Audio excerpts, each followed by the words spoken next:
In the second episode of the chest series, we are going to learn how the normal lungs appear on a frontal chest X-ray. It is a bit ironic that the structure that we actually want to see in a chest X-ray is actually not visible on the chest X-ray.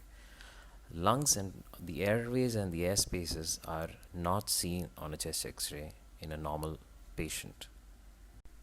Air does not attenuate X-rays. As a result, we do not get any image representation on the film. On the contrary, what we do see in the lung regions are the blood vessels. The patterns of the blood vessels give us an indication of any abnormality within the lung. Quite often, only one fissure is seen in a frontal projection of the chest, and that is usually the minor fissure of the right lung. It may be seen as a horizontal, thin, paper thin line going along the mid zone of the right lung. Trachea, the largest airway, tends to be slightly deviated to the right of midline in adults as a result of the presence of the normal left-sided aortic arch. The trachea terminates into two bronchi, the right and the left, one for each lung. The right is shorter, wider, and steeper in comparison to the left. The left can be as large as twice the length of the right bronchus. As the bronchi leave the mediastinum, they no longer become visible on the radiograph. So then we start looking at the blood vessels. Now, what constitutes the hilum? The blood vessels represent the hilum. So the right hilum tends to be lower than the left hilum. And why is that? So we would have studied in anatomy that we have an eparterial right bronchus and a hyparterial left bronchus.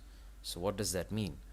That means the right bronchus tends to lie over the right pulmonary artery, while the left bronchus tends to go under the left pulmonary artery.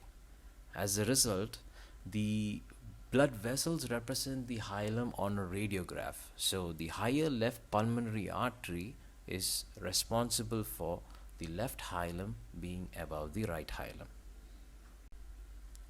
Once you evaluate the hilum, you need to focus on the medial third of both lungs to evaluate the blood vessels that you see in the lung regions.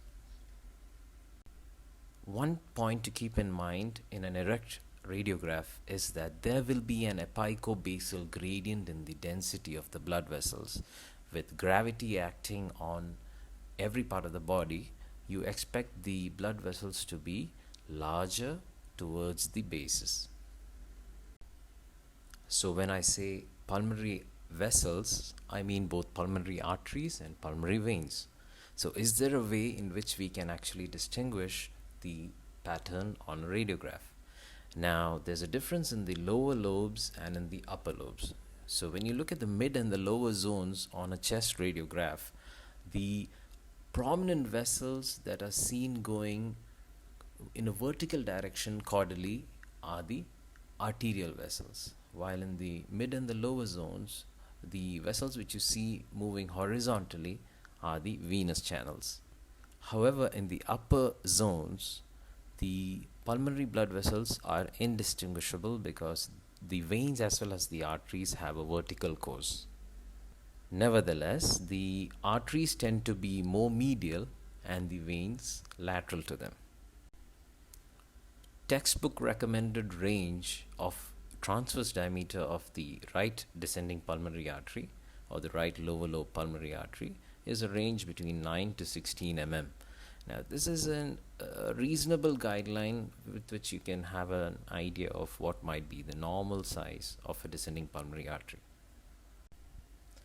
When it comes to the upper lobe blood vessels or the upper zone vessels, you need to follow one of these techniques. One is, if any vessel is more than 3 mm in diameter, probably that is abnormal.